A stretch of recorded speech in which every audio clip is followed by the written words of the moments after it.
Eu acho que a arte inventa a realidade. Palavras mais bonitas. As que descrevem as coisas fundamentais. Verdades que só a ficção suporta. Invenção é uma coisa que serve para aumentar o mundo. Um amador e faço questão de continuar a ser amador. Verborragia.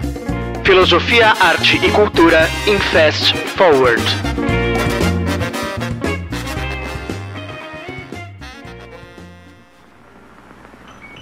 Um homem de gênio é produzido por um conjunto complexo de circunstâncias, começando pelas hereditárias, passando pelas do ambiente e acabando em episódios mínimos de sorte.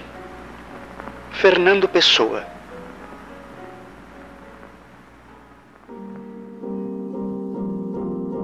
Estamos acostumados com a ideia do gênio. Esse indivíduo solitário que parece viver fora do seu tempo, que navega entre sabedoria e a loucura e num passe de mágica, mergulhado em uma banheira ou deitado sob uma macieira, muda o mundo por completo. É uma imagem bonita que para muitos serve de exemplo, mas que, pelo menos para mim, acaba por nos servir de cabresto, nos cegando para o entorno e para a verdadeira genialidade, aquela que permeia a humanidade como um todo. É delicioso pensar, por exemplo, em Newton ou Einstein como essas inteligências puras, quase milagrosas. Ou ainda em Fernando Pessoa com a sua pluralidade impressionante. Entretanto, sejamos francos. É possível pensar em qualquer um deles e suas deslumbrantes obras fora de seu tempo? Sem as imensas discussões sobre os paradigmas da luz, teríamos a relatividade de Einstein? Se não escrevesse em português, se não vivesse na Canoa de Pedras, Portugal, teríamos o múltiplo Fernando Pessoa? Newton teria coragem de contrariar Aristóteles sem Galileu, Kepler, Barrow? Inclusive, o próprio Newton teria dito: se eu vi mais longe, foi por estar sob ombros de gigantes. Em sua versão da metáfora criada por Bernardo de Chartres, que dizia que os sábios do presente só veem longe porque são como anões empoleirados sobre gigantes. Eu entendo o apelo do gênio. É libertador pensar que a nossa insignificância se deve à nossa falta de capacidade. O gênio nos redime. Afinal, quem somos nós diante do brilho ofuscante dos olimpianos? Se são eles que constroem a história, nos resta unicamente o descanso e a omissão. E é nesse ponto onde a inocência morre e o conforto se transforma em alienação. É evidente que a contribuição dessas mulheres e homens para com a humanidade é fantástica. Mas isolá-los do resto de nós não ajuda a nossa compreensão do todo. Pelo contrário, além de nos deixar presos à nossa aparente insignificância histórica, o gênio já foi, e ainda é, usado para abafar outras vozes potentes, mas inconvenientemente distantes dos centros constituídos de poder. E para exemplificar isso, eu gostaria de falar sobre Charles Darwin e um ilustre desconhecido aos olhos do Ocidente, Al-Jarris.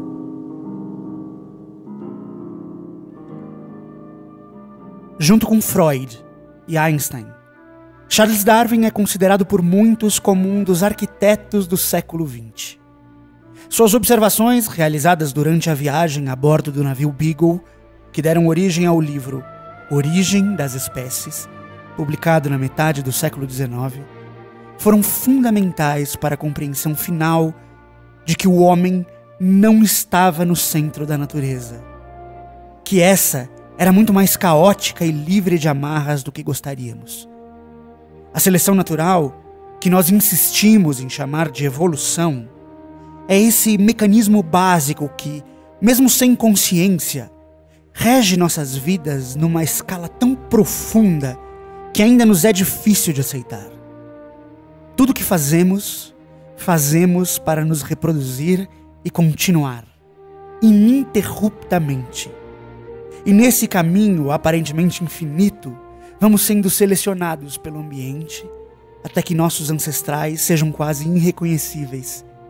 Me encanta pensar que há mais em comum entre nós, humanos, e uma tainha do que entre a mesma tainha e um tubarão.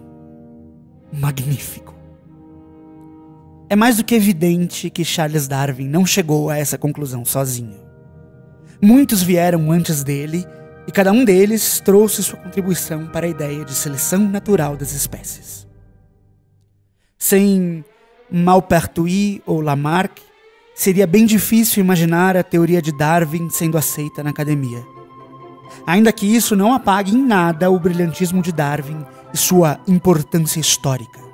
Charles Darwin rompeu o último elo com o divino que nos restava, afastando a religião cristã do centro do poder constituído e tornando o Ocidente no que é hoje.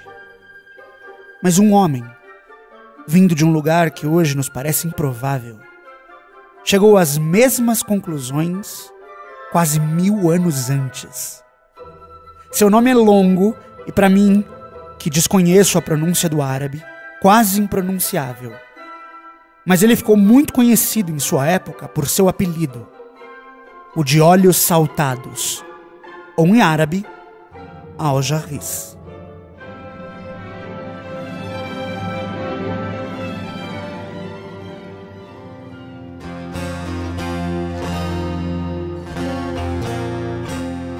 Nascido em 781 da Era Comum, Al-Jarris foi um filósofo iraquiano que viveu o auge de sua vida em Bagdá, durante o califado de Abassadia, numa era conhecida como a Era de Ouro do Islã.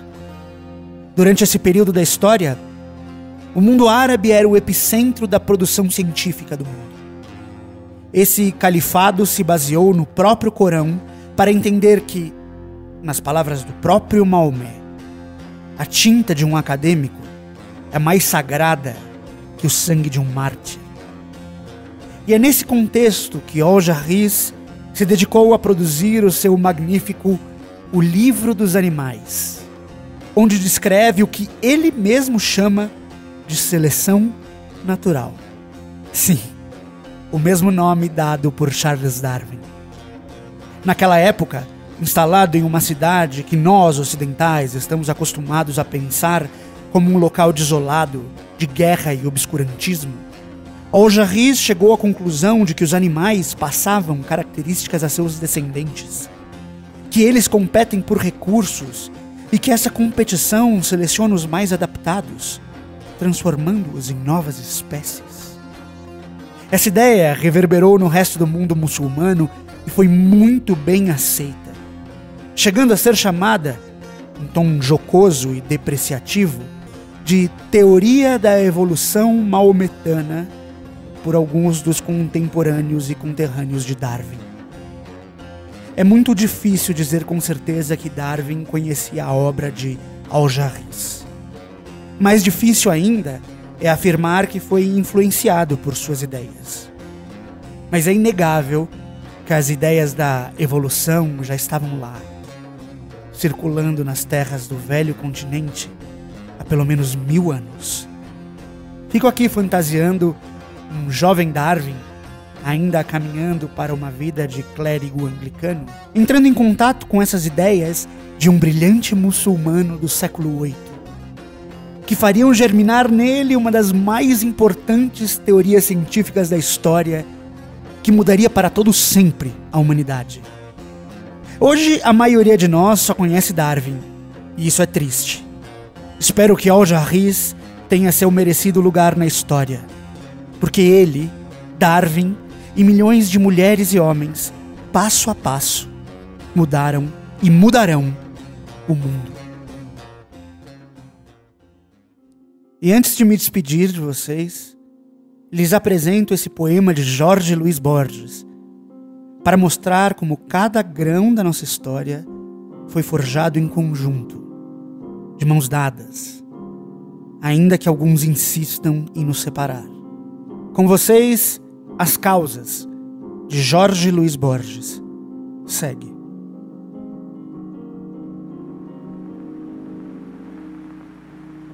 todas as gerações e os poentes, os dias, e nenhum foi o primeiro. A frescura da água na garganta de Adão, o ordenado paraíso, o olho decifrando a maior treva, o amor dos lobos ao raiar de alba, a palavra, o hexâmetro, os espelhos, a torre de Babel e a soberba, a lua que os caldeus observavam, as areias inúmeras do Ganges, Shang-Tzu e a borboleta que sonhou, as maçãs feitas de ouro que há nas ilhas, os passos do errante labirinto, o infinito linho de Penélope, o tempo circular, o dos estoicos, a moeda na boca de quem morre, o peso de uma espada na balança, cada vã gota de água na clepsidra, as águias e os faustos, as legiões, na manhã de Farsália, Júlio César, a penumbra das cruzes sobre a terra, o xadrez e a álgebra dos persas, os vestígios das longas migrações, a conquista de reinos pela espada, a bússola incessante, o mar aberto, o eco do relógio na memória, o rei que pelo gume é justiçado, o incalculável pó que foi exércitos, a voz do rouxinol da Dinamarca, a escrupulosa linha do calígrafo, o rosto do suicida visto ao espelho, o ás do batoteiro, o ave do ouro, as formas de uma nuvem no deserto, cada arabesco do caleidoscópio, cada remorso e também cada lágrima. Foram precisas todas essas coisas para que um dia as nossas mãos se unissem. Muito obrigado por ouvir até aqui.